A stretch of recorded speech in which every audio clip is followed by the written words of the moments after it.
This is a Fox 13 Quickcast. Hi again, everyone. I'm Kelly Chapman. Happening right now, the Draper Planning Commission is mulling over whether to recommend the City Council approve a controversial expansion of the Geneva Rock gravel pit at Point of the Mountain.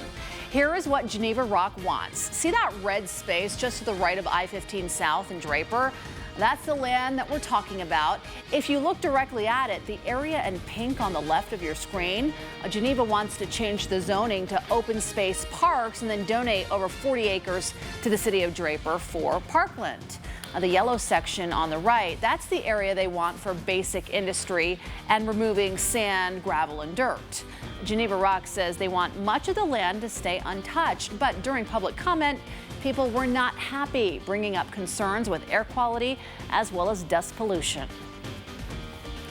Can you justify this for your kids or for your grandkids? Does this make us a good steward to our land or good neighbors? Public open space, private open space. Why are we playing these games? We can see through the games. So it's gravel. The whole state's full of gravel. They can go down the street. You got Pelican Point, you got the North Point. They can go west. In 2015 and 2018, Geneva Rock made similar requests but ended up withdrawing. Right now, that land is zoned as residential low-medium density.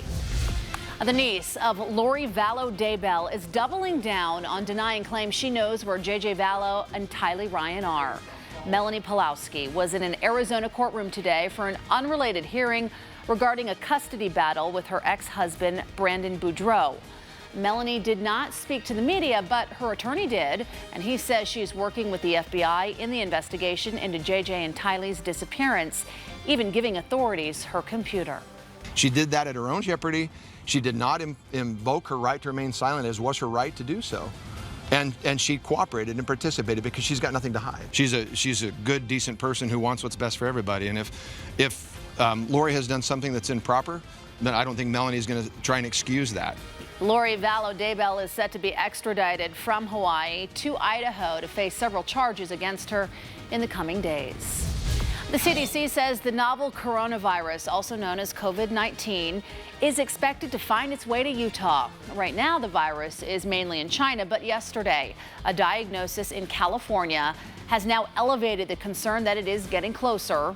Hospitals and health organizations in Utah say they have been working together since the beginning of the year to handle the upcoming infection. Risk for disease for people living in Utah still is low.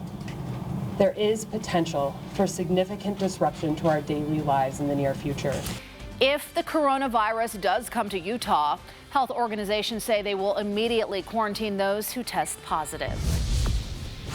Well, it's going to be a beautiful day tomorrow, a good day to get outdoors. It's 38 currently, and we're going to see lows tonight only in the low 30s, some spots down into the upper 20s like in Provo.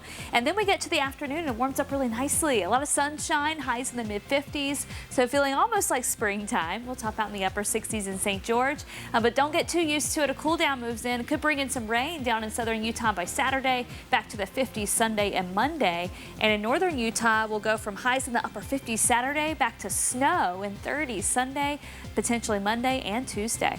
Thanks, Kristen. Governor Gov Herbert is raising concerns about a bill that bans elective abortions. It was at his monthly news conference. The governor says he is very pro-life, but did raise concerns about the legislation. It requires Utah to wait until Roe v. Wade is overturned. It may be kind of a feel-good message bill with really not anything happening to it as far as real results. So I'm a little concerned about it.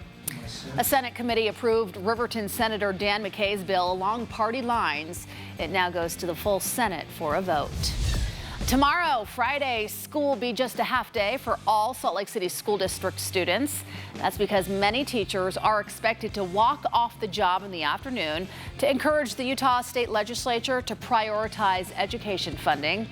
All schools tomorrow will begin at their usual time, but will end the day at either 11:45 or 12:30.